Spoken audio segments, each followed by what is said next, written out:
একটা রিসালার মধ্যে দেখেছি, একটা রিসালার মধ্যে লেখা হয়েছে যে একজন পীর সাহেবের এক মুরিদ ছিল। তো পীর সাহেবের বাড়িতে এক মাজার আছে, সেই মাজারকে কেন্দ্র করে প্রতি বছর ওরস হয়। মুরিদ সে গরিব মানুষ, ব্যবসা বাণিজ্য করে খায়।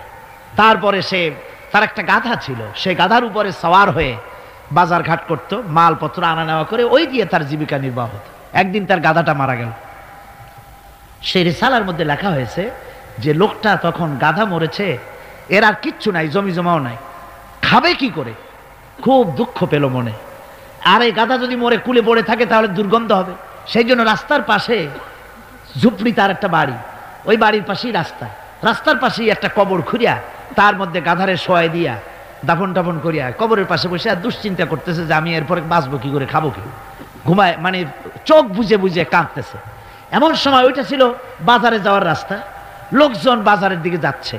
যাওয়ার সময় চিন্তা করলো যে এখানে তো কোনোদিন মাজার দেখি নেই, এখানে একটা লোক কাঁদতেছে মাজারের কাছে বসে, না জানি কোনো অলি আল্লাহর কবর হবে বোধহয়। এরপরে লোকেরা বাজার থেকে ফেরার সময় দেখে যে হ্যাঁ ওই সেই লোকটা এখনো কাঁদতেছে। তখন যার কাছে যা ছিল, কেউ 2টা পান ফিয়ে গেল, কেউ একটা বেগুন, কেউ 2টা চিংড়ি মাছ, কেউ 2টা টাকা, কেউ একটু মরিচ, এইভাবে তরি তরকারি চাউল যার কাছে যা ছিল কিছু কিছু দিয়ে গেছে। কিছুক্ষণ পর সন্ধ্যার দিকে লোকটা মনে করলো আর কতক্ষণ কান্দি, এখন বাড়ি যাই।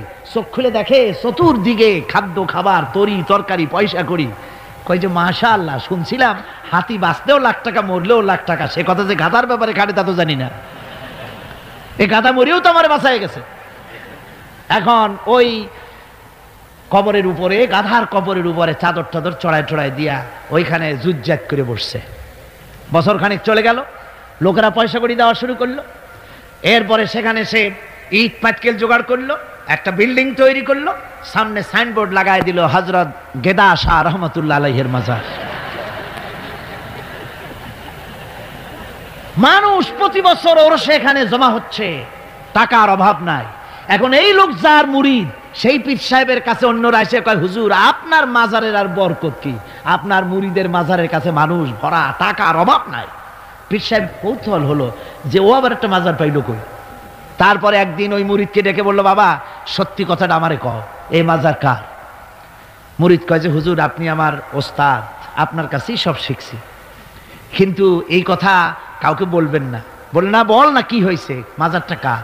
বললো যে হুজুর যে গাধাটা নিয়ে ব্যবসা করতাম, ওই গাধাটা মরে গেল, তারে কবরে দিয়ে টিয়া এরপরে পরে এই ঘটনা হয়েছে।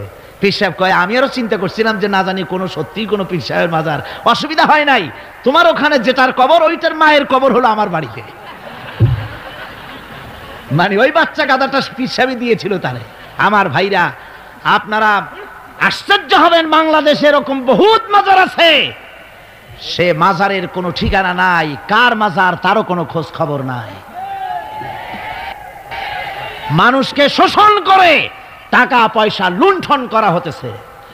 মাজার একটা হলে তার উপরে চাদর দেওয়া লাগবে, আগরবাতি দিতে হবে, মোমবাতি দিতে হবে, গোলাপ পানি ছিটাতে হবে। কোথায় পেয়েছেন? কোন হাদিসে পেয়েছেন?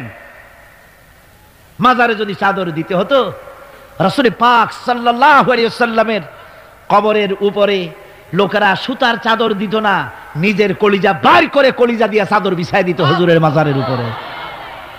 জান্নাতুল বাকিতে গিয়ে দেখুন, জান্নাতুল বাকিতে আছে শহাদায়ে উহুদ আছে, সেখানে সাহাবায়ে কেরাম আছে, আজওয়াজে মুতাহহারাত আছে, বানাতে রাসূল, ইবনে রাসূল, আহলে বাইত সেখানে শুয়ে আছেন।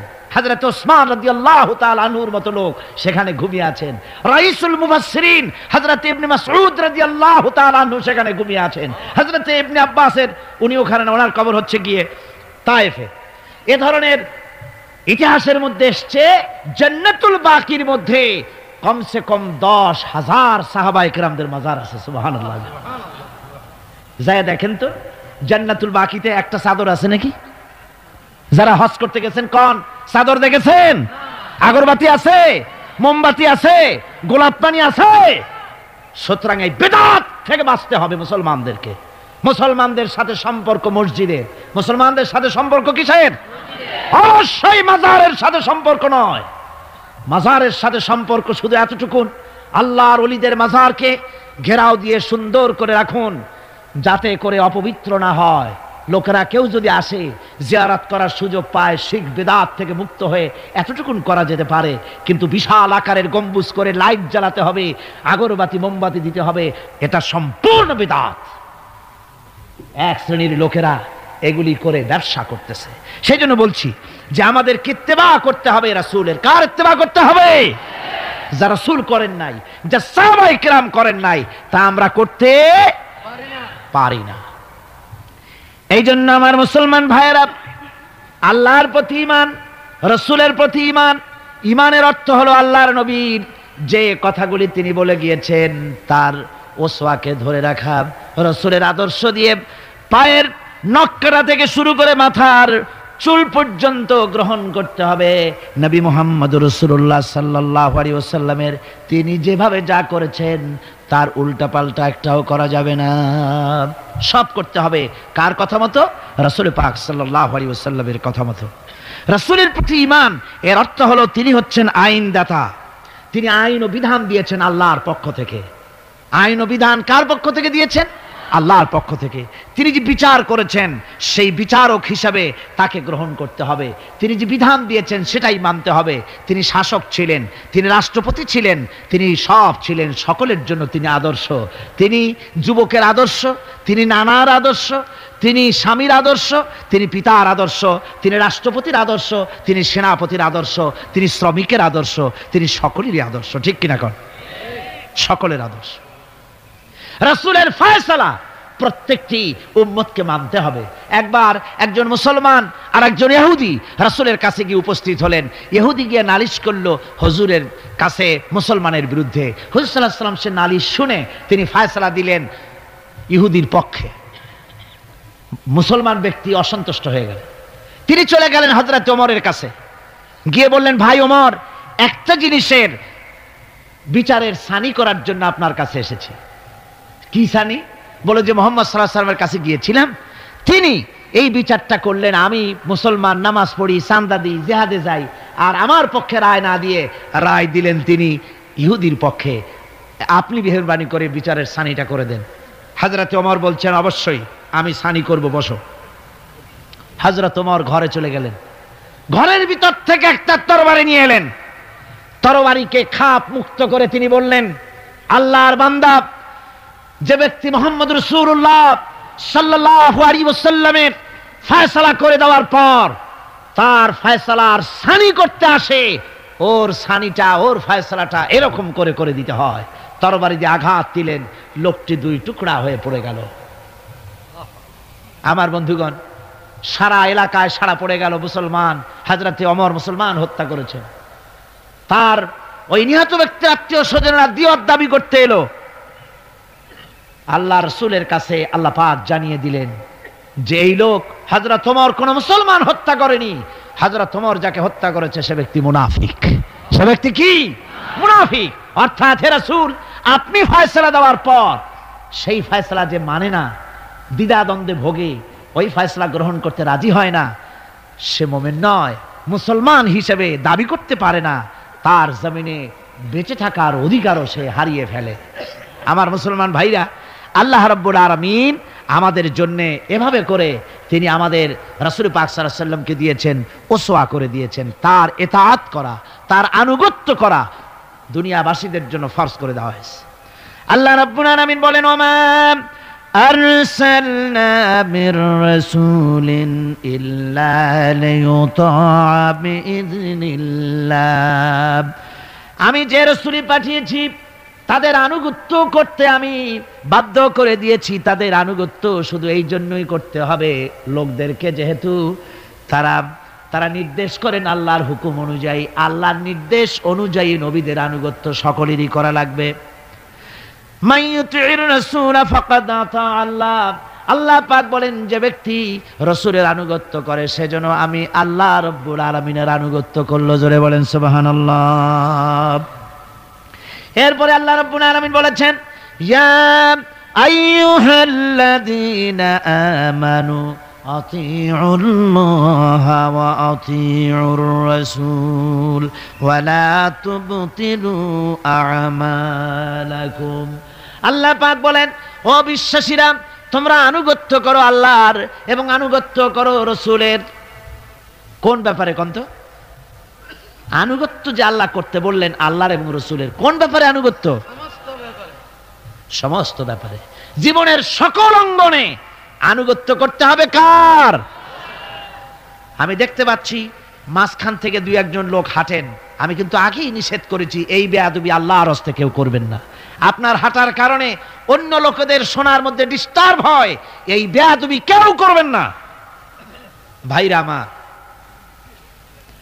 আল্লাহ এবং রাসূলের আনুগত্য করতে হবে জীবনের সকল ক্ষেত্রে।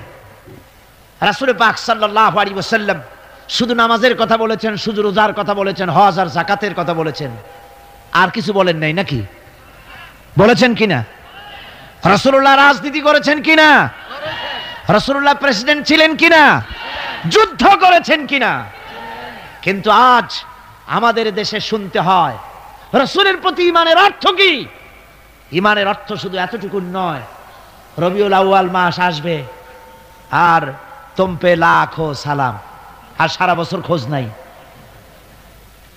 খুব সুন্দর করে দরুদ শরীফ মিলাদ শরীফ পড়বেন, আর রাসূলের আইন অমর্যাদা হবে।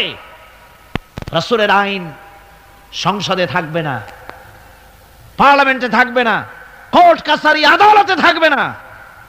বলা হবে ধর্ম আর রাজনীতি আলাদা।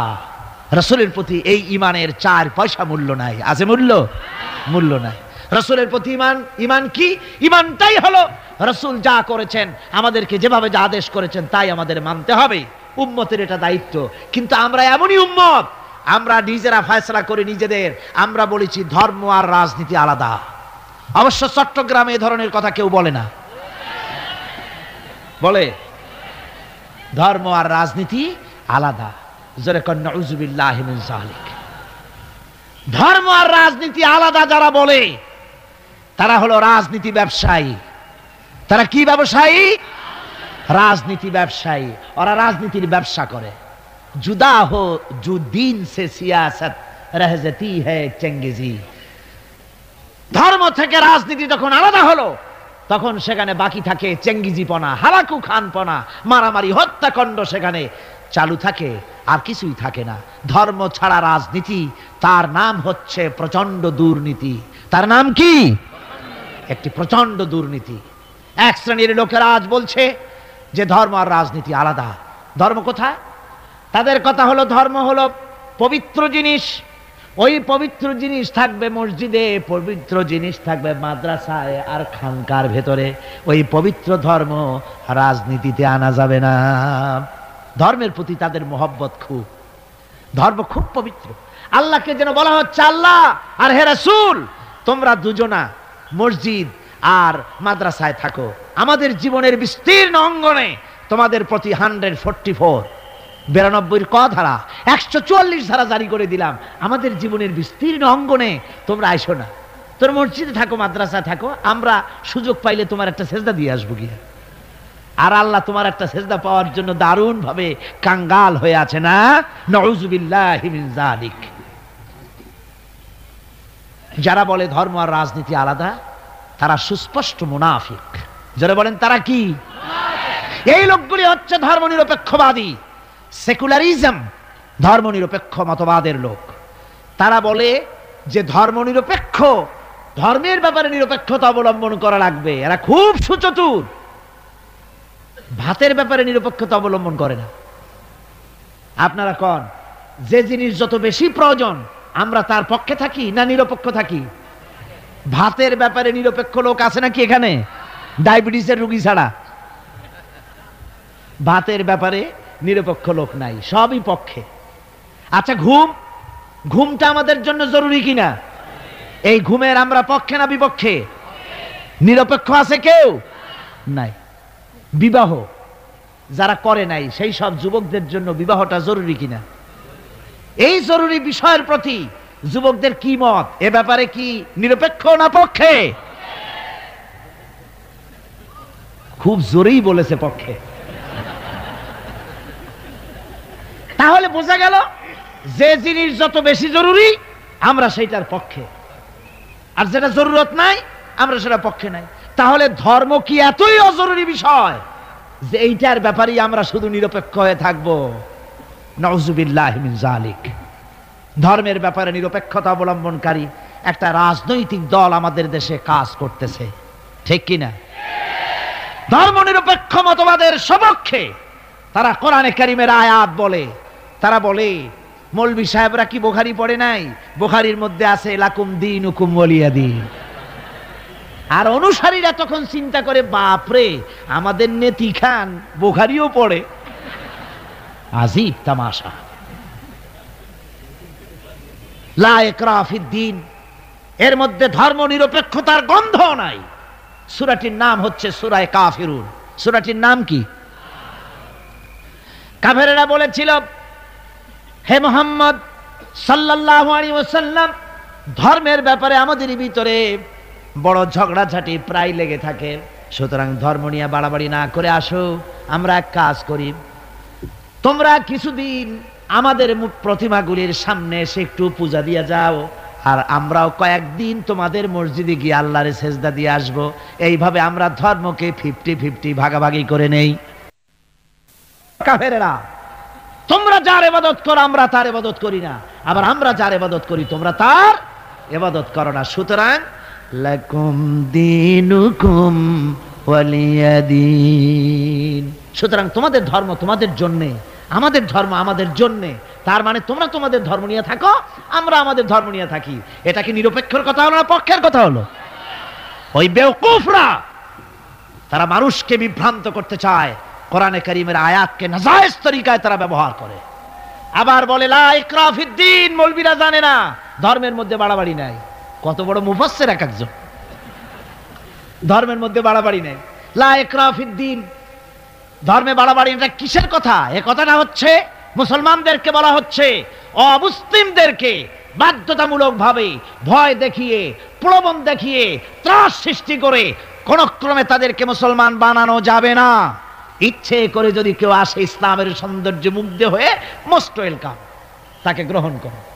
বাড়াবাড়ি করা যাবে না, ভয় দেখানো যাবে না, লোভ দেখানো যাবে না। এটা হলো লা ইকরাহা ফিদ্দীন। আর এই বেওকুফরা এই আয়াতকেও নিয়েছে তাদের ধর্ম নিরপেক্ষতার ক্ষেত্রে। আমি জিজ্ঞেস করতে চাই, সেকুলারিজম দিয়ে যাদের মন মস্তিষ্ক ভরপুর, সেসব ভাইদেরকে জিজ্ঞেস করি, বিবেক দিয়ে চিন্তা করুন, ধর্ম নিরপেক্ষ আপনি কেন হবেন? দুনিয়ার কোন পয়গম্বর কি ধর্মের ব্যাপারে নিরপেক্ষ ছিলেন? আপনি যার উম্মত, আমরা যার উম্মত, বিশ্বনবী তিনি কি ধর্মের ব্যাপারে নিরপেক্ষ ছিলেন? রাসূলুল্লাহ রীতিমতো রাষ্ট্রপ্রধান ছিলেন, প্রেসিডেন্ট ছিলেন। সুবহানাল্লাহ পড়ে। 12.5 লক্ষ বর্গ মাইল শাসন করেছেন। প্রেসিডেন্ট ছিলেন মুহাম্মদ রাসূলুল্লাহ সাল্লাল্লাহু আলাইহি ওয়াসাল্লাম। জীবনে বহু যুদ্ধ করেছেন, এই যুদ্ধের কমান্ডার ইন চিফ ছিলেন, প্রধান সেনাপতি ছিলেন, সশস্ত্র যুদ্ধ করেছেন, মোকাবেলা করেছেন অস্ত্র নিয়ে। শ্রমিক হয়ে কাজ করেছেন, শ্রম সমস্যার সমাধান করেছেন। মসজিদে নববী ছিল এই রাজনীতির প্রাণ কেন্দ্র। মসজিদে নববী কি ছিল? রাজনীতির প্রাণ কেন্দ্র। রাসূলুল্লাহ এখানে বসেই রোম, শাম, পারস্য বিজয়ের পরিকল্পনা করতেন। এখানে বসেই উহুদ, বদর, হুনাইন, ইয়ারমুক যুদ্ধের সৈন্য রিক্রুট করেছেন মসজিদ নববীর ভেতরে বসে। এখানে বসে রাষ্ট্রদূতদের সঙ্গে সাক্ষাৎ প্রদান করেছেন, বিচার ফায়সালা করেছেন মসজিদের মধ্যে। আর আজ বলা হয় মসজিদের মধ্যে রাজনীতি বলতে দেওয়া হবে না। মসজিদের মধ্যে কেউ কি ইলেকশনের কথা, মসজিদের মধ্যে কেউ কি তার দলের কথা বলে? বলে কোরআনের রাজনীতির কথা। কিসের রাজনীতির কথা বলে? কোরআনের রাজনীতির কথা বলে। সুতরাং ধর্ম আর রাজনীতি আলাদা, এই কথা যারা বলে, এই সেকুলারিজমের লোকেরা, তারা শুনে রাখুন, ধর্ম নিরপেক্ষ মতবাদ একটি কুফরি মতবাদ। এটি কি মতবাদ? জোরে বলতে হবে, এটা কি মতবাদ? এটি একটি কুফরি মতবাদ। ধর্ম নিরপেক্ষতার মানে হচ্ছে ধর্মহীনতা। ধর্ম নিরপেক্ষতার মানে কি? ধর্মহীনতা। ওরা কোনদিন সব সময় বলবে ধর্মকে ব্যবহার করতেছে রাজনীতিতে। বেচারা তোমরাও ধর্মের কথা বলো না, তা ওরা বলবে না। ওরা ওদের কর্মীদেরকে কখনো নামাজের কথা বলবে না।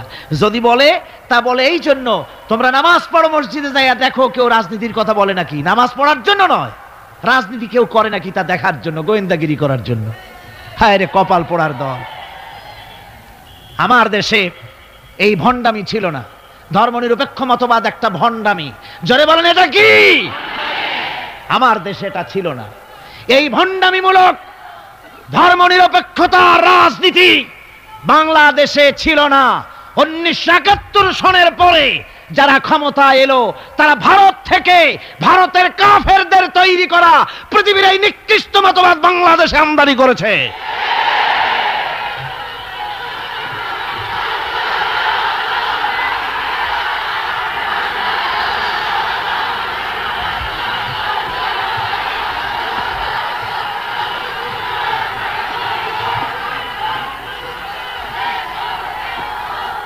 আমার মুসলমান ভাইয়েরা,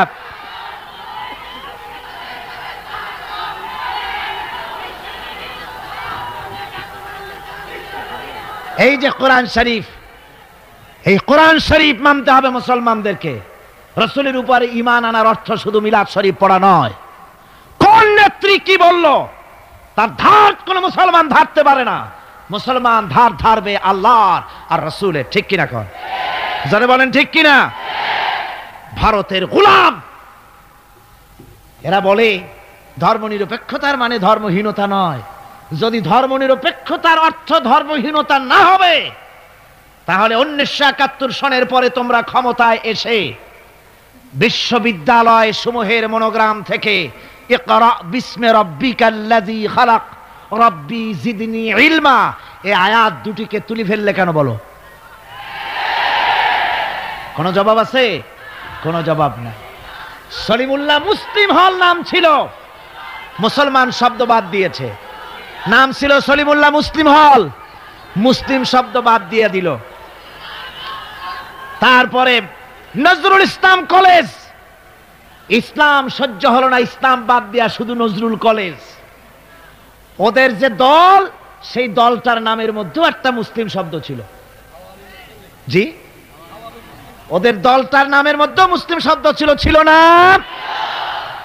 সেই শব্দটুকুনো তারা বরদাস্ত করে নাই। আমি ওদের দলের নাম নিতে চাই না, আপনারাই বুঝুন ওদের দলের নামের মধ্যে মুসলিম শব্দ ছিল কিনা। হিন্দুদের পাঁচাটা গোলাম এই দলটি তাদের নাম থেকে মুসলিম শব্দকে বের করে দিয়েছে। এদের কাছে ইসলাম আর মুসলমান সবচাইতে সহ্যের বাইরে। তাই যখন ভারতে শত শত মসজিদ ভাঙে উগ্রপন্থী হিন্দুরা, তখন ভারতের ওই গোলাম দলটি শনি রাখরা ঘুরে বেড়ায়।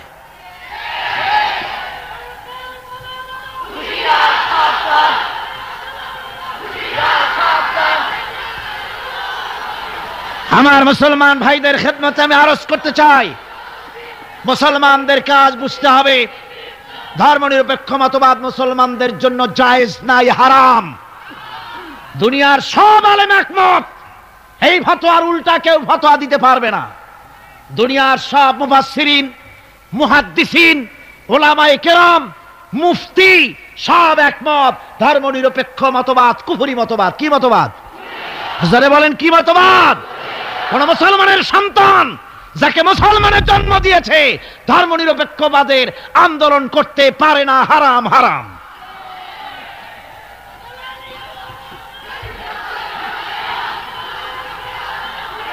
আমার বন্ধুগণ, এই কোরআন শরীফের ভেতরে, এই কোরআন শরীফের ভিতরে রয়েছে আল্লাহ পাক এখানে বলে দিয়েছেন, দেখুন যদি ধর্ম আর রাজনীতি আলাদা হবে তাহলে ইউসুফ আলাইহিস সালাম প্রেসিডেন্ট হলেন কেন?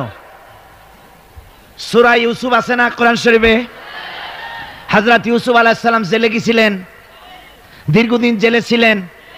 জেল থেকে বেরিয়ে এসে মিশরের অর্থ এবং খাদ্য দুটি মন্ত্রণালয়ের দায়িত্বশীল মন্ত্রী হয়েছিলেন, আছে কোরআন শরীফে। গোটা মিশরের প্রেসিডেন্ট হয়েছিলেন, আছে কোরআনে। সুলাইমান আলাইহিস সালাম গোটা পৃথিবীর প্রেসিডেন্ট ছিলেন, আছে কোরআনে। মুহাম্মদ সাল্লাল্লাহু আলাইহি ওয়াসাল্লাম প্রেসিডেন্ট ছিলেন, আছে কোরআনে। সর্বত্র পয়গম্বরেরা রাজনীতি করেছেন। এই দুশ্চরিত্র লোকগুলি ভারতের গোলামেরা, তাদের কথা হলো আলেম ওলামারা রাজনীতি করবে না, ধর্মীয় মাহফিলে রাজনীতি হবে না। বাংলাদেশ তোমার বাপের সম্পত্তি, এমন ভাবে কথা বলে বাংলাদেশে ধর্ম নিয়ে রাজনীতি করতে দেওয়া হবে না। মনে হয় যেন বাপ এই বাংলাদেশের বাপের সম্পত্তি আর আমরা ঘর জামাই থাকি।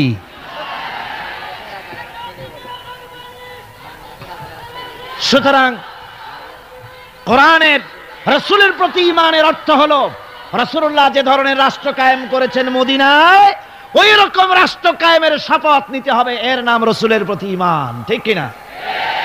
শুধু জামা কাপড় সুবিধা যেটা সেইটা সুবিধাবাদ জিন্দাবাদ। রাসূলুল্লাহর সুন্নত দুই রকম। সুন্নত কয় রকম? এক ধরনের সুন্নত আমল করা সহজ, আর এক শ্রেণীর সুন্নত আমল করা কঠিন। ঠিক কিনা? আমি কিন্তু সুন্নতের মর্যাদা সম্পর্কে কথা বলছি না, আমি বলছি আমলের ব্যাপারে ধরনটা।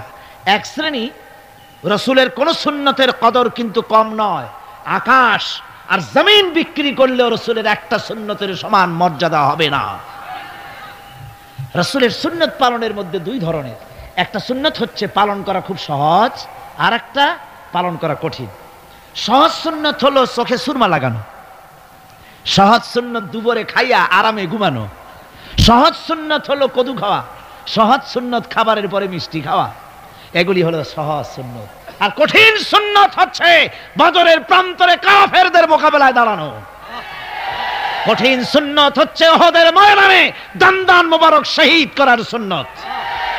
কঠিন সুন্নত হচ্ছে বাতিলের বিরুদ্ধে মানুষের তৈরি করা মতবাদকে উৎখাত করে আল্লাহর জমিনে আল্লাহর দ্বীন কায়েম করার সুন্নত। আমি আজ এই বিশাল জনতাকে জিজ্ঞাসা করতে চাই, আপনারা রাসূলের সহজ সুন্নত আমরা যেভাবে পালন করব, কঠিন সুন্নতটাও পালন করতে রাজি আছেন? তাহলে বাংলাদেশের বুকে ধর্ম নিরপেক্ষতার মুখে লাথি মেরে কোরআনের রাজ কায়েম করতে রাজি আছেন? দুহাত উঁচু করে দেখান। আলহামদুলিল্লাহ, আলহামদুলিল্লাহ।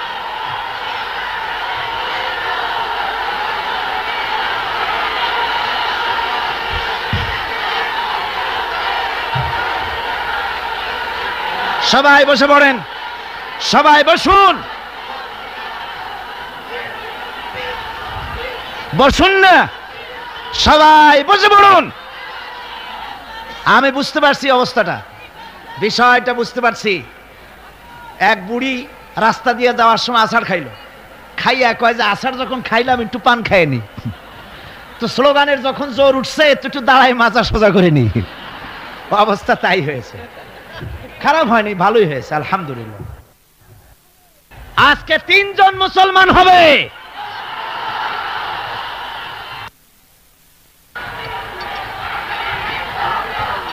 আমার ভাইয়েরা, আলহামদুলিল্লাহ, কোরআনে কারীমের বরকতে প্রতি বছর এই মাহফিলে আলহামদুলিল্লাহ বহুত অমুসলিমরা ইসলামের সুশীতল ছায়ায় আশ্রয় গ্রহণ করেন। সকলে বলেন আলহামদুলিল্লাহ, সবাই বলেন আলহামদুলিল্লাহ। আগামীকাল এই মাহফিলের শেষ দিন, আর কয়দিন আছে? দেখতে দেখতে দিনগুলি সব ফুরিয়ে গেল, আর মাত্র একটি দিন আছে। এত বড় নিয়ামত আমাদের কাছ থেকে বিদায় হয়ে যাচ্ছে। এই নিয়ামতে শরীক হওয়ার জন্য কালকে হবে আখেরি মোনাজাত। কোরআনে কারীমের 5 দিন ব্যাপী তাফসীরের মাহফিলের মোনাজাত অত্যন্ত গুরুত্বপূর্ণ। সেই মোনাজাতে শরীক হওয়ার জন্য আগামীকাল দলে দলে চতুর্দিক থেকে মিছিল সহকারে গোটা শহর যেন মিছিলের শহর হয়ে যায়। কিসের শহর? মিছিলের শহর। গোটা শহর মিছিলের শহর হবে আগামীকাল। আর মিছিল হবে কোরআনের মিছিল। কিসের মিছিল? এক জান্নাতি দৃশ্যর অবতারণা ঘটবে আগামীকাল ইনশাআল্লাহ। আপনারা, আর বিশেষ করে মা বোনদের ব্যাপারে আমার ওয়াদা থাকে, যেহেতু প্রথম 4 দিন তাদের ব্যাপারে কথা বলার সময় হয় না, মা বোনদের ব্যাপারে আগামীকাল আমি আলোচনা করব ইনশাআল্লাহ। বলা হয় নারীদের নাকি ইসলাম অধিকার বঞ্চিত করেছে। ইসলাম নারীকে অধিকার থেকে বঞ্চিত করেছে না অধিকার প্রতিষ্ঠিত করেছে? কোরআন এবং হাদিস দিয়ে আগামীকাল বলবো। আল্লাহর জাহান্নাম থেকে বাঁচার জন্য আল্লাহ ব্যবসার কথা বলেছেন। সেই ব্যবসায় পুঁজি কয়টা? 3টা। কয়টা পুঁজির কথা বললাম? দুইটা বলেছি। কয়টা বলেছি? গতকাল বলেছি একটা, আজকে বললাম একটা। আগামীকাল হবে জিহাদ। আগামীকাল কি আলোচনা হবে? জিহাদ ফি সাবিলিল্লাহ।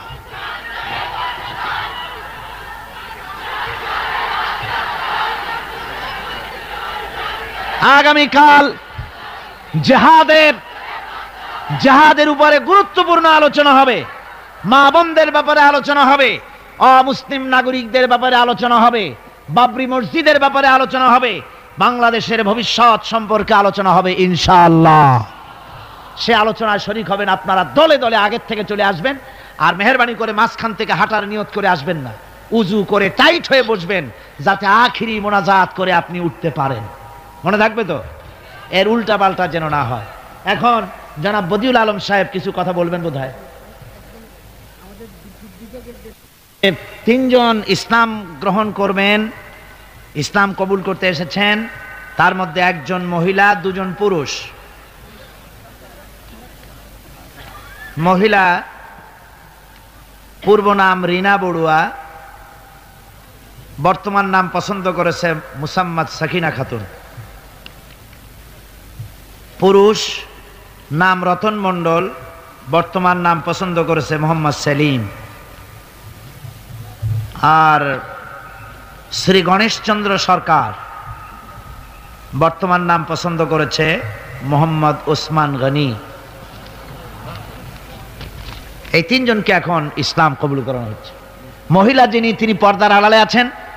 এখানে মাইকে আমি যা বলছি আপনি পর্দার আড়ালে থেকে আপনি উচ্চারণ করবেন আমাদের সাথে। লা ইলাহা ইল্লাল্লাহু মুহাম্মাদুর রাসূলুল্লাহ। আল্লাহ ছাড়া কোনো ইলাহ নাই, উপাস্য নাই, মাবুদ নাই।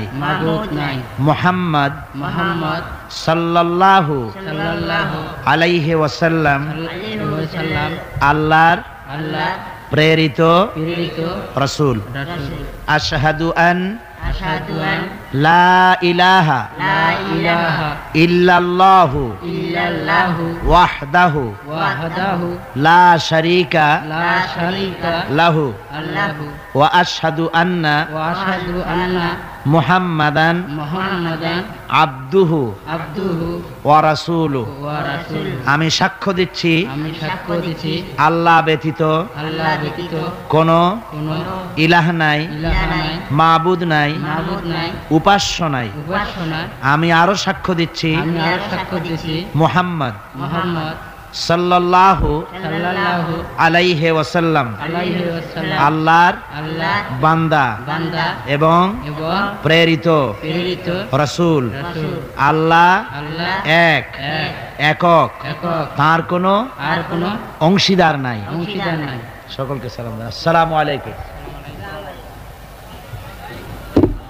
আল্লাহর এই দুই বান্দা আলহামদুলিল্লাহ এখন আমাদের ভাই হয়ে গেল। আমাদের কি হয়ে গেল?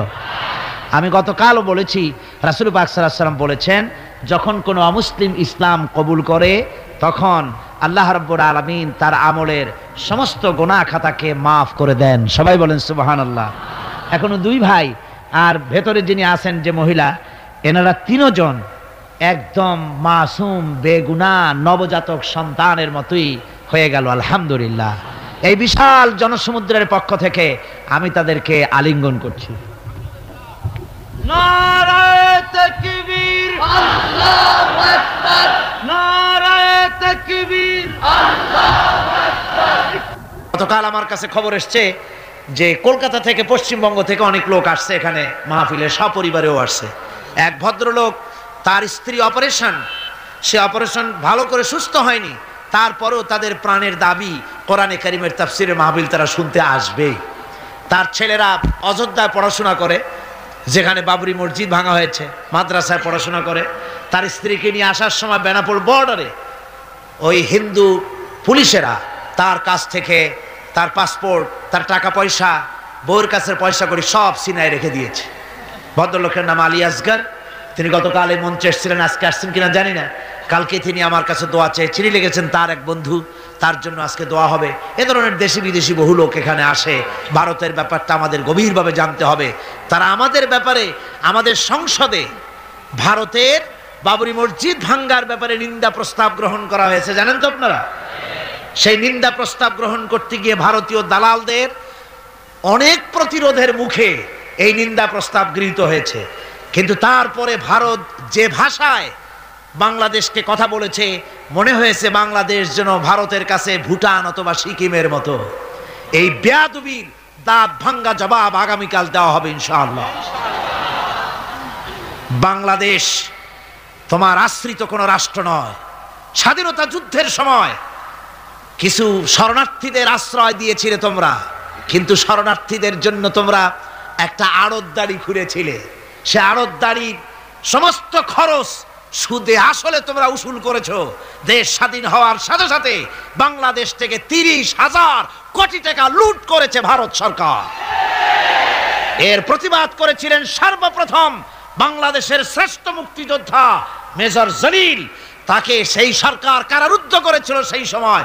আল্লাহ মেজর জলিলকে জান্নাত দান করুন, আমিন।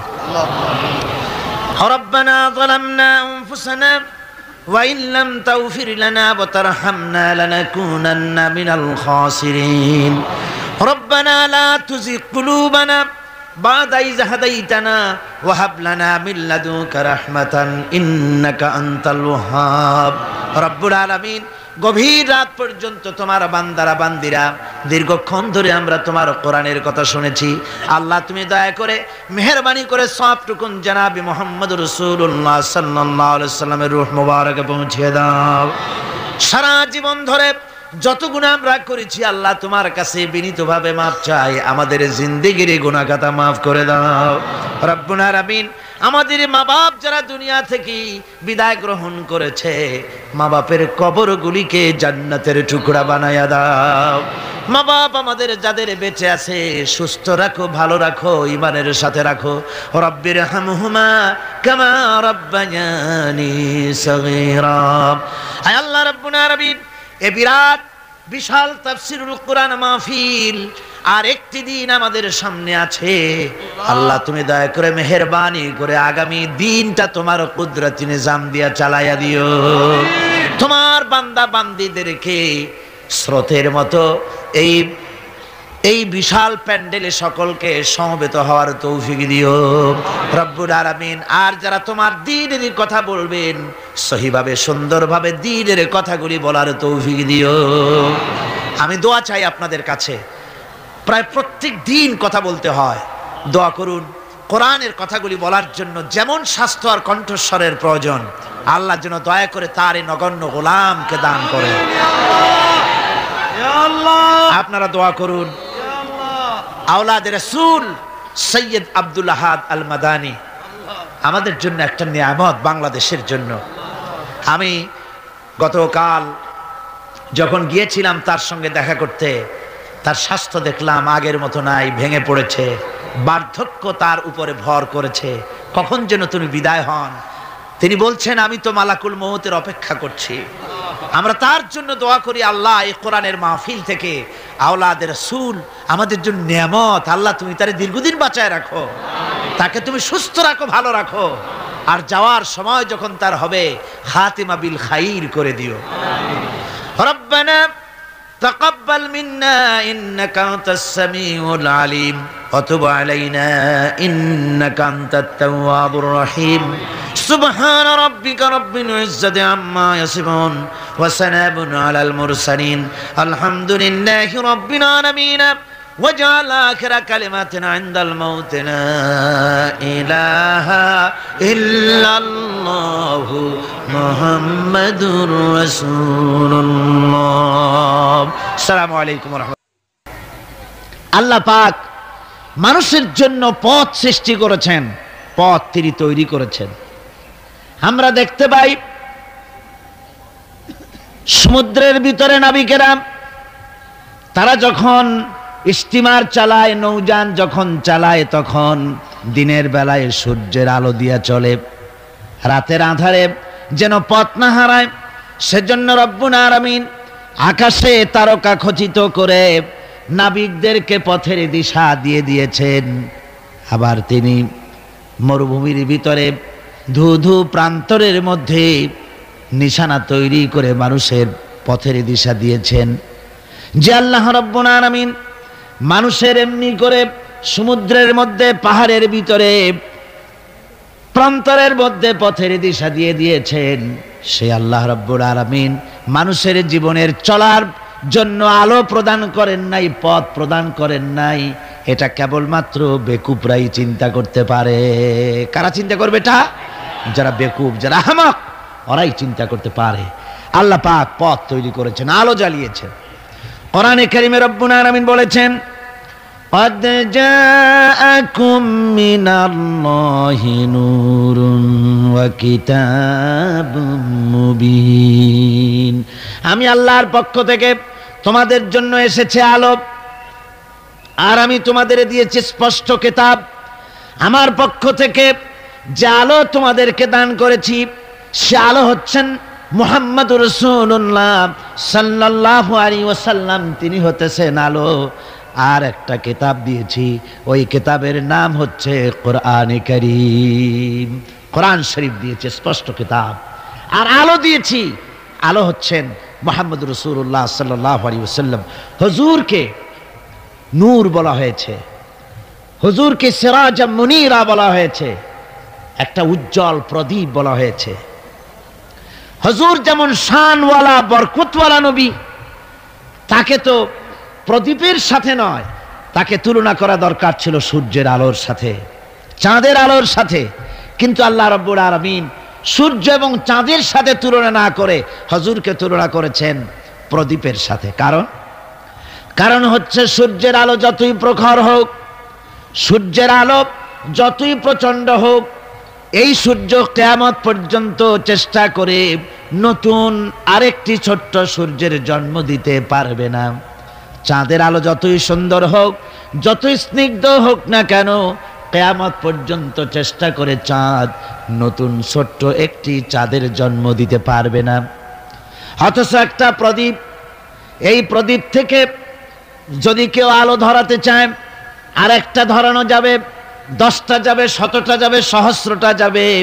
যত আলো ধরাতে চায়, একটা প্রদীপ থেকে মানুষ আলো হাজারো হাজারো লাখো লাখো আলো ধরাতে পারে, তাতে ওই প্রদীপের আলো মোটেই কমে যাবে না।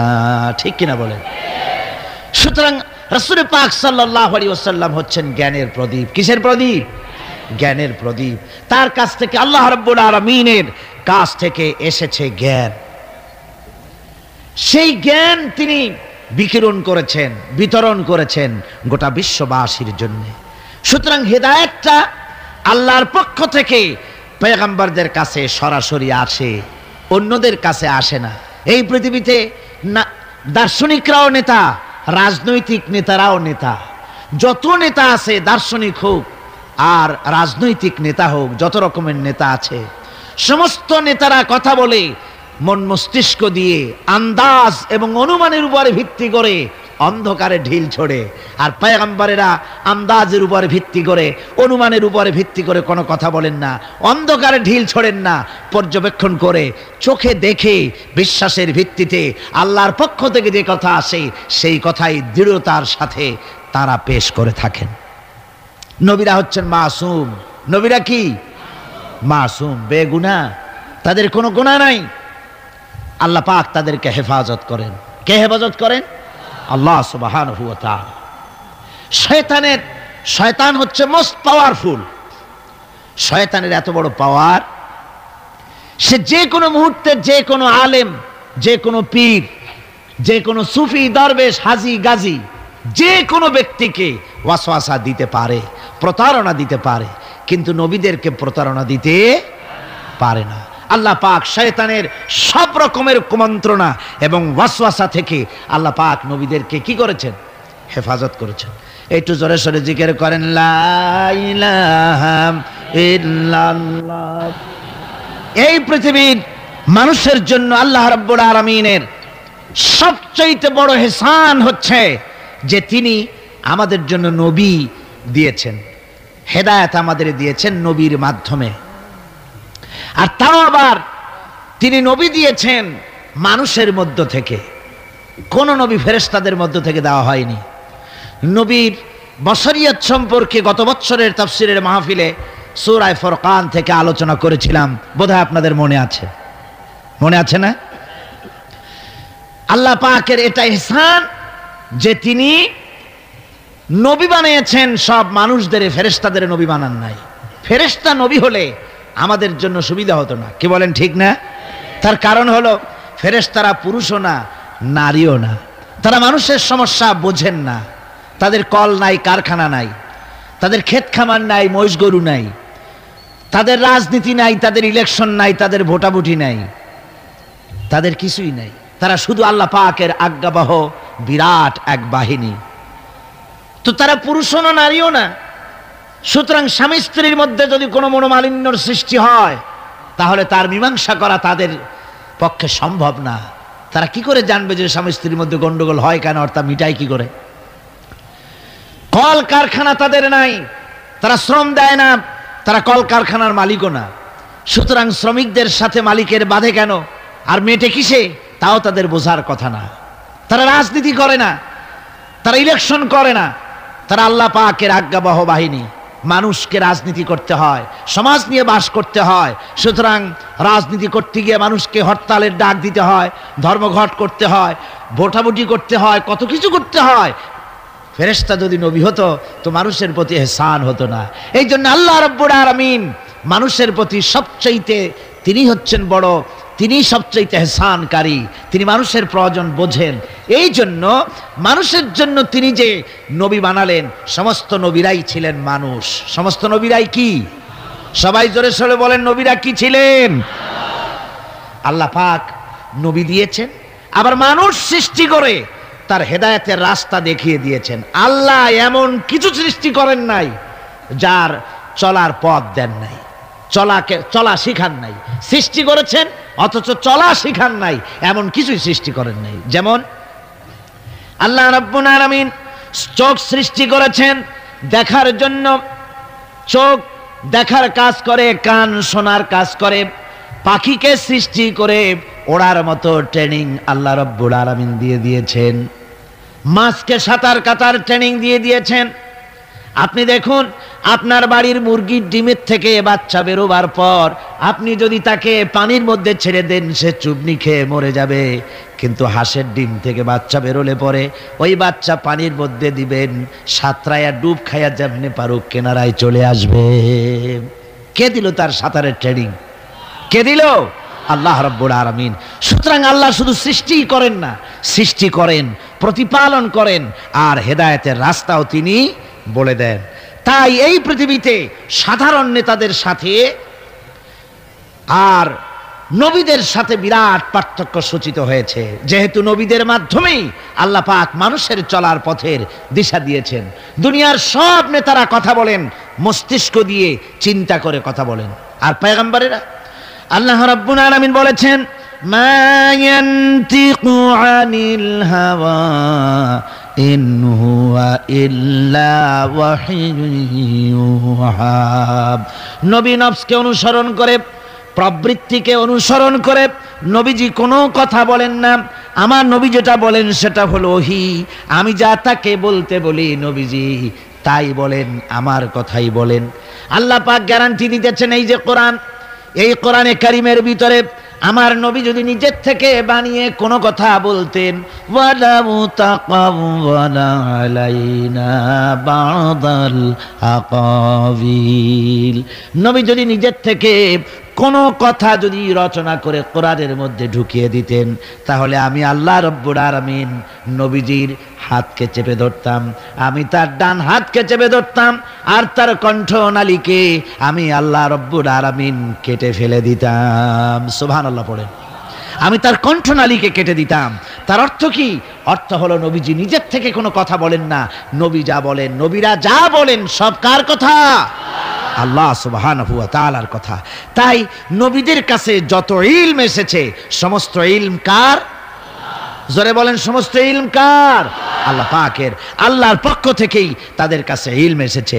তাই হযরত ইব্রাহিম আলাইহিস সালাম তার পিতাকে ডেকে বলেছিলেন, ইয়া আবাতি ইন্নী ক্বাদ জাআনি মিনাল ইলমি মা লাম ইয়াতিকা ফাত্তাবি'নি আহদিকা সিরাতান সাবিয়্যা। হে আমার সম্মানিত পিতা, আমার কাছে এমন এক ইলম এসেছে, আমার কাছে এমন এক জ্ঞান এসেছে যে জ্ঞান আপনার কাছে নাই, যে জ্ঞান আপনার কাছে আসে নাই। সুতরাং আমার ইত্তেবা করুন, আমার অনুসরণ করুন, তাহলে আপনি সহজ সরল রাস্তাটি খুঁজে পাবেন। আমার কাছে যে জ্ঞান আসছে ওই জ্ঞান আপনার কাছে নাই। তার মানে আমার কাছে কিসের জ্ঞান আসছে? ওহির জ্ঞান। কিসের জ্ঞান? ওহির জ্ঞান। জ্ঞান হচ্ছে দুই প্রকার। জ্ঞান কয় প্রকার? একটা হচ্ছে ওহীভিত্তিক জ্ঞান, আর একটা হচ্ছে গায়রে ওহীভিত্তিক জ্ঞান। ওহীভিত্তিক জ্ঞান হচ্ছে আল্লাহর, আর গায়রে ওহীভিত্তিক জ্ঞান হচ্ছে কার? মানুষের। এই ওহীভিত্তিক জ্ঞান যতদিন পৃথিবীতে আসে নাই ততদিন পর্যন্ত আবু জাহল, তার নাম ছিল আবুল হিকাম। কি নাম ছিল? আবুল হিকাম। মানে কি? বুদ্ধির বাপ। শুধু বুদ্ধি, শুধু জ্ঞানী না, শুধু বুদ্ধিজীবী না, বুদ্ধিজীবীর বাপ। আর যখন ওহী নাজিল হয়ে গেল আল্লাহর পক্ষ থেকে, তখন বুদ্ধির বাপ কি হয়ে গেল? আবুল হিকামটা কি হলো? আবু জাহল হয়ে গেল। সে তখন মূর্খের পিতা হয়ে গেল। আসল জ্ঞান এসে গেছে, আর আসল জ্ঞানের মালিক হচ্ছেন আল্লাহ সুবহানাহু ওয়া তাআলা। তিনি ইব্রাহিম আলাইহিস সালামের কাছে জ্ঞান তিনি পাঠিয়েছেন, হযরত লূতের কাছে তিনি জ্ঞান পাঠিয়েছেন, মুসা আলাইহিস সালামের কাছে তিনি জ্ঞান পাঠিয়েছেন। সমস্ত নবীদের কাছে আল্লাহর পক্ষ থেকে জ্ঞান এসেছে। আর আল্লাহ রাব্বুল আলামিন কোন জাতকে মাহরুম করেন নাই, সমস্ত জাতির কাছে ওয়ালি কুল্লি উম্মতির রাসূল, প্রত্যেক জাতির জন্য আল্লাহ পাক রাসূল প্রেরণ করেছেন। সুবহানাল্লাহ পড়ে। আল্লাহ রাব্বুল আলামিন বলেছেন, ওয়ালাকাদ বাআসনা ফি কুল্লি উম্মাতির রাসূলা আন ইবুদুল্লাহা ওয়াজতানিবুত তাগুত। আমি প্রত্যেক জাতির জন্য, প্রত্যেক উম্মতের জন্য আমি রাসূল প্রেরণ করেছি, যাতে করে কোন জাতি বলতে না পারে যে আমরা সতর্ককারী, আমাদের কাছে আসে নাই, তাওহীদের কথা বলতে কেউ আসে নাই। আল্লাহ রাব্বুল আলামিন তাই প্রত্যেক জাতির জন্য বলেন আমি নবী পাঠিয়েছি। তারা দাওয়াত দিয়েছেন এক আল্লাহর গোলামি করো, এক আল্লাহর দাসত্ব করো, তিনি ছাড়া তোমাদের কোনো ইলাহ নাই, তিনি ছাড়া তোমাদের কোনো মাবুদ নাই, উপাস্য নাই, তারই গোলামি জীবনের সকল ক্ষেত্রে করো। এভাবে করে আল্লাহ পাক যুগে যুগে নবী প্রেরণ করেছেন।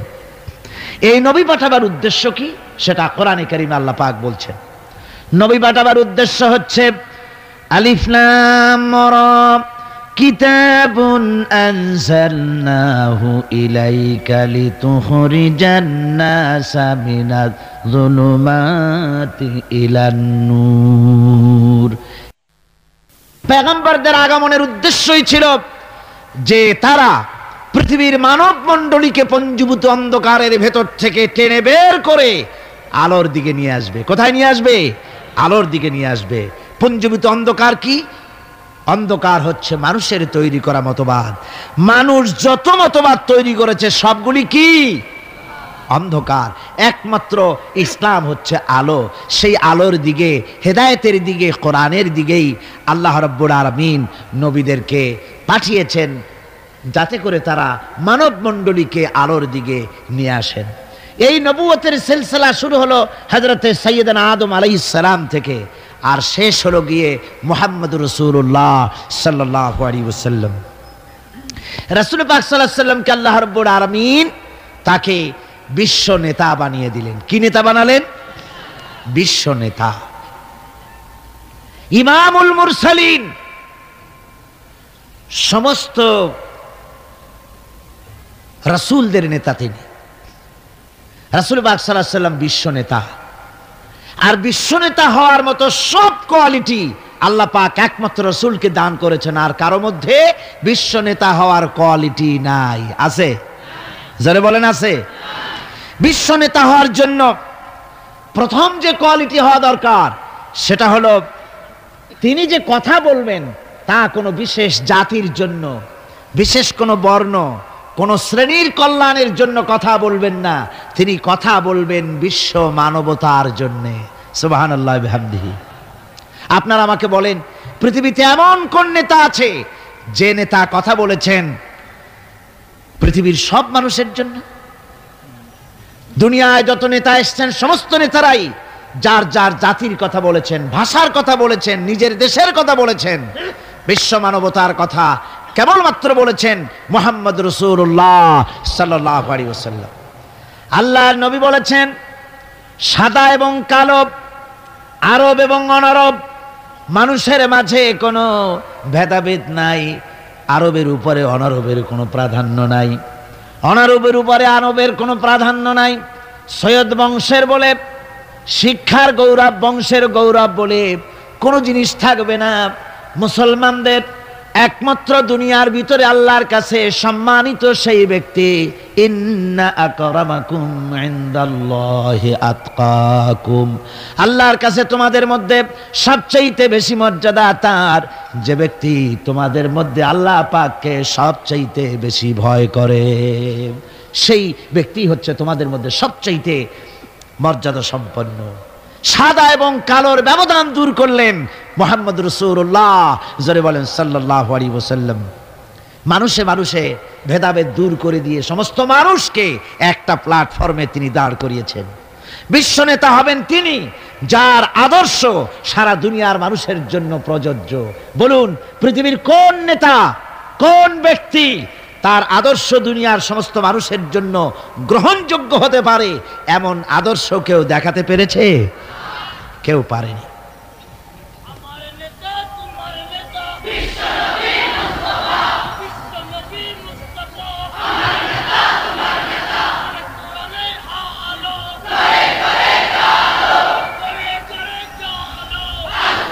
বিশ্ব নেতা হওয়ার জন্য 3 নম্বরের যে কোয়ালিটি প্রয়োজন তা হচ্ছে তার দেওয়া আদর্শ কোনো গণ্ডির ভিতরে সীমাবদ্ধ থাকবে না, বরং তা পৃথিবীর সব জায়গায় ছড়িয়ে পড়বে।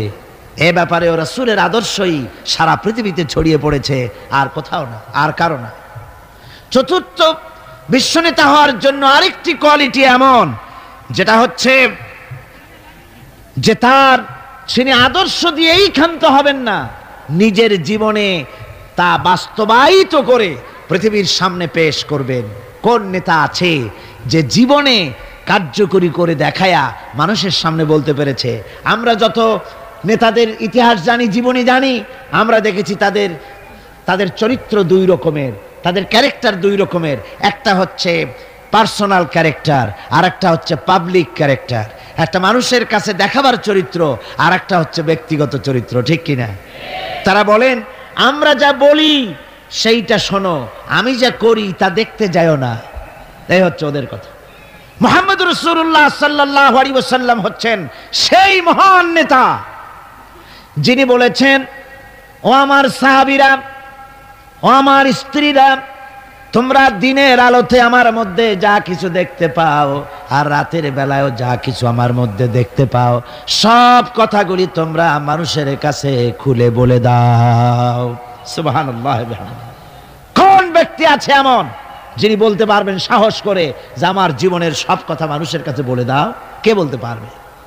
হযরতে আয়েশা সিদ্দিকা রাদিয়াল্লাহু তাআলা আনহার খেদমতে কিছু সাহাবায়ে কেরাম এসে বলেছিলেন, হুজুর, বলেছিলেন, মা বলুন তো হুজুর সাল্লাল্লাহু আলাইহি ওয়াসাল্লামের চরিত্রটা কেমন? আপনি তো সবসময় কাছে বেশি থাকার সুযোগ পান, চরিত্র আপনারই ভালো জানার কথা, বলুন হুজুরের চরিত্র কেমন? হযরত আয়েশা বলেছিলেন, তোমরা কি কোরআন পড়তে জানো? তারা বললেন, হ্যাঁ আমরা কোরআন পড়তে জানি। হযরত আয়েশা বলেন, কোরআনে কারীম যদি পড়তে জেনে থাকো তাহলে রাসূল পাক সাল্লাল্লাহু আলাইহি ওয়াসাল্লামের চরিত্র জানার জন্য আমার কাছে কেন এলে? যেটা কোরআন শরীফে পড়েছো তার বাস্তব নমুনা যদি দেখতে চাও তাহলে আল্লাহর নবী মুহাম্মদুর রাসূলুল্লাহর দিকে তাকাও। তিনি হচ্ছেন কোরআনে কারীমের মুজাসসাম নমুনা। এই যে কোরআন, এটা কয় পারা? 30 পারা। এই 30 পারা কোরআনের বাস্তব চিত্র যদি কেউ দেখতে চায় তাহলে রাসূল পাক সাল্লাল্লাহু আলাইহি ওয়াসাল্লামের 23 বছরের নবুয়তের জীবন দেখুক। সুবহানাল্লাহ। এইখানে তো সব লেখা আছে, এখানে সব লেখা আছে। এটা হলো থিওরি। প্র্যাকটিক্যাল যদি কেউ দেখতে চায় কোরআন, তাহলে হুজুরকে দেখতে হবে। কারে দেখতে হবে? পা থেকে শুরু করে মাথা পর্যন্ত, নবুয়তের প্রথম দিন থেকে শুরু করে শেষ নিঃশ্বাস পরিত্যাগ করার সময়টুকুন পর্যন্ত রাসূল পাক সাল্লাল্লাহু আলাইহি ওয়াসাল্লাম কোরআনকে নিজের জীবনের উপরে বাস্তবায়িত করে মানুষের সামনে তুলে ধরেছেন। সুবহানাল্লাহ, সুবহানাল্লাহ। এই জন্য আল্লাহর নবীর চরিত্রের সার্টিফিকেট দুনিয়ার কোন নেতার চরিত্রের সার্টিফিকেট তাদের বইয়ের ভিতরে নাই, ধর্মগ্রন্থের ভিতরে নাই। একমাত্র কোরআনের ভিতরে, কোরআনের বাহক যিনি ছিলেন, কোরআনের ধারক যিনি ছিলেন, তার চরিত্রের সার্টিফিকেট আল্লাহ কোরআনের মধ্যে ঢুকায় দিয়েছেন। রব্বুল আলামিন বলেন, ওয়া ইন্নাকা লাআলা খুলুকিন আযীম।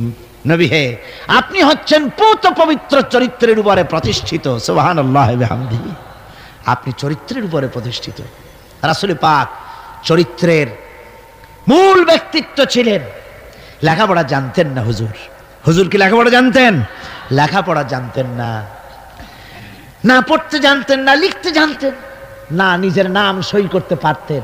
অথচ গোটা বিশ্বের সর্বকালের সর্বযুগের সর্বশ্রেষ্ঠ নেতা মুহাম্মদ রাসূলুল্লাহ সাল্লাল্লাহু আলাইহি ওয়াসাল্লাম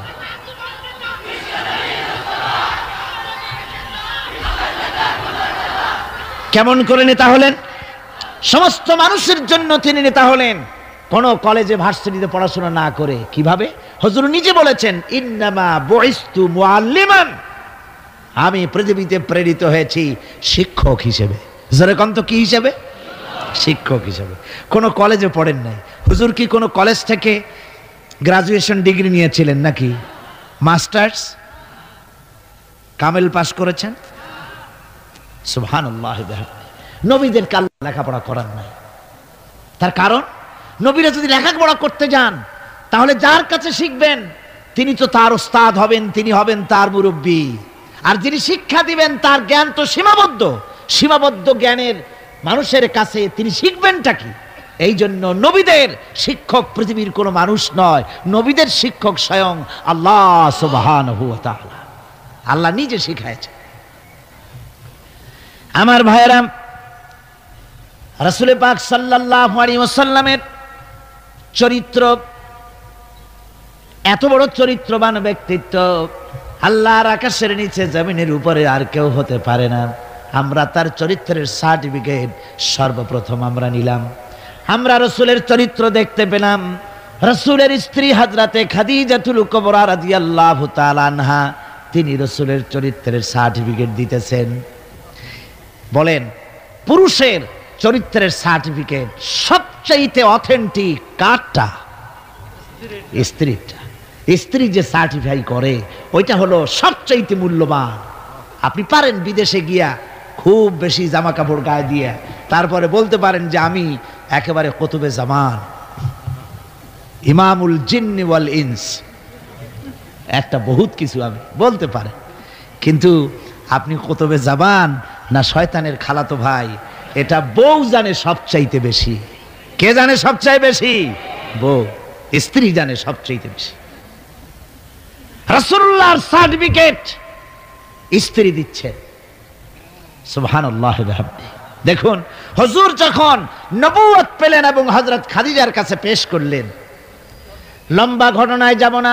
রাসূলুল্লাহ যখন নবুয়তের কথা পেশ করলেন হযরত খাদিজার কাছে, উম্মুল মুমিনিন হযরতে খাদিজাতুল কুবরা রাদিয়াল্লাহু তাআলা আনহা এক সেকেন্ডও দেরি করেন নাই, এক মুহূর্ত দেরি করেন নাই। আমরা জানি একটা স্ত্রী তার স্বামীর জন্য জান দিতে পারে, মাল দিতে পারে, ভালোবাসা জীবনে যা আছে সব উজাড় করে দিতে পারে, কিন্তু স্ত্রী কখনো স্বামীর উপরে ঈমান আনতে পারে না। পারে নাকি? টেস্ট করেন। আজকে গভীর রাত্রে ঘুম ভাঙিয়া বউকে জাগান, এই মাত্র স্বপ্নে দেখলাম এক ফেরেশতা বলে গেল আমি নাকি পীর, তো তুমি সর্বপ্রথম আমার কাছে মুরিদ হও। বউ বলবে যে এই দান্দাবাজি আমার কাছে কইটো না, অন্য কোথাও পথ দেখো। ঠিক না? স্ত্রী জান দিয়ে দিতে পারে স্বামীর জন্য, ঈমান আনতে পারে না। আল্লাহর নবী যখন নবুয়তের কথা হযরতে খাদিজার কাছে পেশ করলেন। হযরতে খাদিজা এক মুহূর্ত দেরি করেন নাই, এক সেকেন্ডও চিন্তা করেন নাই, সঙ্গে সঙ্গে মা খাদিজা পড়েছেন লা ইলাহা ইল্লাল্লাহু মুহাম্মাদুর রাসূলুল্লাহ। জোরে সোরে পড়েন লা ইলাহা, না না না ওইটা লা ইলাহা, জোরে পড়েন লা ইলাহা। এক মুহূর্ত দেরি করেন নাই, হযরতে খাদিজা সঙ্গে সঙ্গে ঈমান এনেছেন। আমার বন্ধুগণ, স্ত্রীর সার্টিফিকেট সবচাইতে বড়, তারপরে লোকটির চরিত্র কেমন, সুন্দর সার্টিফিকেট দিতে পারে স্ত্রীর পরে তার খাদেম, তার বাড়িতে যে চাকর থাকে, যেহেতু চাকর বাড়ির ড্রয়িং রুম থেকে রান্নাঘর পর্যন্ত যাতায়াত করে, লোকটি কেমন তা ভালো করে সে জানে। একজন চাকর তার প্রভুর জন্য, তার মনিবের জন্য জানমাল সব দিয়ে দিতে পারে, কিন্তু ঈমান আনতে পারে না মনিবের উপরে। আমরা দেখতে পাই রাসূল পাক সাল্লাল্লাহু আলাইহি ওয়াসাল্লাম নবুয়তের দাওয়াত যখন পেশ করলেন, রাসূলের খাদেম ছিলেন যায়েদ বিন হারিসা। হযরতে যায়েদ এক মুহূর্ত দেরি করেন নাই, সঙ্গে সঙ্গে পড়েছেন লা ইলাহা ইল্লাল্লাহু মুহাম্মাদুর রাসূলুল্লাহ। স্ত্রী, তারপরে খাদেম, তারপরে লোকটির চরিত্র সম্পর্কে ভালো করে সার্টিফাই করতে পারে তার বন্ধু। রাসূলের বন্ধু ছিলেন হযরতে আবু বকর সিদ্দিক রাদিয়াল্লাহু তাআলা আনহু। নবুয়ত পাওয়ার আগে 20 বছরের পুরানা বন্ধুত্ব। কত বছর? 20 বছরের পুরানা বন্ধুত্ব হুজুরের সাথে হযরত আবু বকরের। 20 বছরে একটা লোককে চিনতে কিছু বাকি থাকে? কিছু বাকি থাকে। হযরতে রাসূল পাক যখন বন্ধু আবু বকরের কাছে নবুয়তের দাওয়াত পেশ করলেন, তাওহীদের দাওয়াত পেশ করলেন, বন্ধু হযরত আবু বকর এক সেকেন্ডও দেরি করেন নাই, বলেছেন আপনি নবী হওয়ার যোগ্য। যে চরিত্র আপনার ভিতরে দেখেছি সাধারণ মানুষের এই চরিত্র হতে পারে না। আমি আর মোটেও দেরি করলাম না, আমি পড়ে নিলাম আশহাদু আল্লা ইলাহা ইল্লাল্লাহু ওয়াহদাহু লা শারীকা লাহু ওয়া আশহাদু আন্না মুহাম্মাদান আবদুহু ওয়া রাসূলুহু।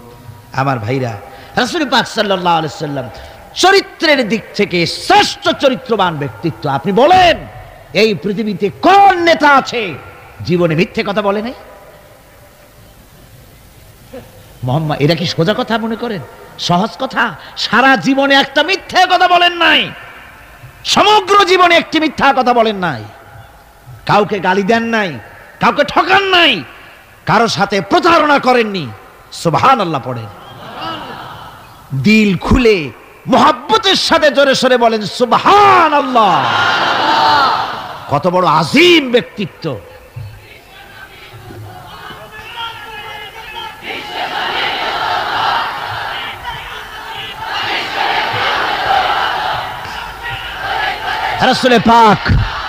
রাসূল পাক সাল্লাল্লাহু আলাইহি ওয়াসাল্লাম সমগ্র বিশ্বের নেতা, ইমামুল মুত্তাকিন, ইমামুল মুরসালিন, সমগ্র পৃথিবীর মানুষের নেতা, জেনেদের নেতা, সবার নেতা। তাই তোমার নেতা আমার নেতা কে? জোরে বলেন, তোমার নেতা আমার নেতা কে?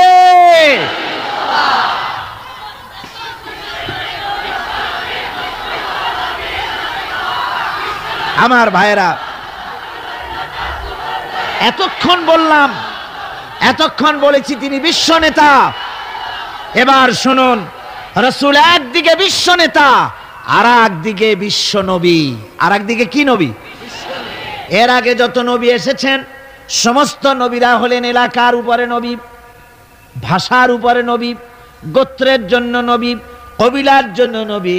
আল্লাহ রাব্বুল আলামিন বলেন ওয়ালাকাদ আরসালনা নূহান ইলা কওমি। আমি নূহ আলাইহিস সালামকে লাকাদ আরসালনা নূহান ইলা কওমিহি, আমি নূহ আলাইহিস সালামকে তার কওমের জন্য নবী করেছি, শুআয়ব আলাইহিস সালামকে মাদিয়ানবাসীদের জন্য, হুদ আলাইহিস সালামকে তার গোত্রের জন্য, ঈসা আলাইহিস সালামকে বনি ইসরাইলদের জন্য, মুসা আলাইহিস সালামকে তার কওমের কাছে এমনি করে সমস্ত নবীদেরকে তার কওমের জন্যই আমি নবী করে পাঠিয়েছি।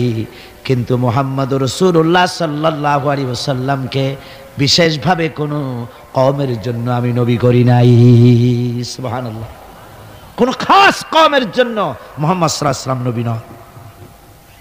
তার সম্মান এই পৃথিবীতে সবচাইতে বেশি মর্যাদা কার? হুজুরের। আল্লাহর পরে যার মর্যাদা, আল্লাহর পরে যার মর্যাদা, তিনি হচ্ছেন বিশ্বনবী জনাবে মুহাম্মদ রাসূলুল্লাহ সাল্লাল্লাহু আলাইহি ওয়াসাল্লাম। আমরা কোরআনে কারীমের মধ্যে দেখেছি, এই কোরআনে কারীমের ভিতরে আল্লাহ রাব্বুল আলামিন যত নবীদেরকে এই কোরআনে নাম উল্লেখ করেছেন, কোরআন শরীফে কতজন নবীর নাম আছে? 25 জন নবীর নাম আছে। এই 25 জন নবীদের মধ্য থেকে যারে যখন ইচ্ছে করেছেন আল্লাহ পাক নাম ধরে ধরে ডেকেছেন, ইয়া আদামু সুকুন আনতা ওয়া যাওজুকাল জান্নাহ। নাম ধরে ডাকলেন আদমকে। ইয়া ইয়াহইয়া খুযিল কিতাবা বিকুওয়া, হযরত ইয়াহইয়াকে ডাকলেন নাম ধরে। ইয়া জাকারিয়া, ইয়া নূহ। হযরত মুসা আলাইহিস সালামকে ডাকতেছেন, ওয়ামা তিলকা বিয়ামিনিকা ইয়া মূসা। আবার যখন আল্লাহ রাব্বুল আলামিন মুসলমানদের জাতির পিতাকে ডাকার দরকার বোধ করলেন, কে মুসলমানদের জাতির পিতা? ভুল করবেন না যেন, আমাদের দেশের লোকেরা প্যাঁচ লাগায় ফেলাইছে, মিছিল করে, স্লোগান দেয়, আমার নেতা তোমার নেতা অমুক ছাতা মাতা হাবিজাবি। মুসলমানদের জাতির পিতা আল্লাহ পাক ঠিক করে দিয়েছেন। কে ঠিক করেছেন?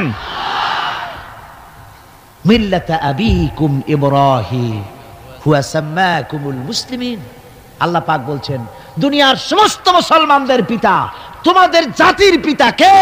হযরত ইব্রাহিম আলাইহিস সালাম। সুপ্রিয় দর্শক, আল্লামা দিলওয়ার হোসেন সাইদী রাহিমাহুল্লাহর এই বয়ান থেকে আমরা অনেক কিছু শিখলাম। আল্লাহ তাআলা আমাদের সবাইকে এই বাণীগুলো অনুযায়ী চলার তৌফিক দান করুন।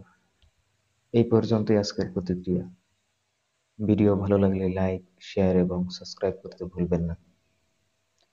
দেখা হবে পরবর্তী ভিডিওতে ইনশাআল্লাহ। আসসালামু আলাইকুম ওয়া রাহমাতুল্লাহ।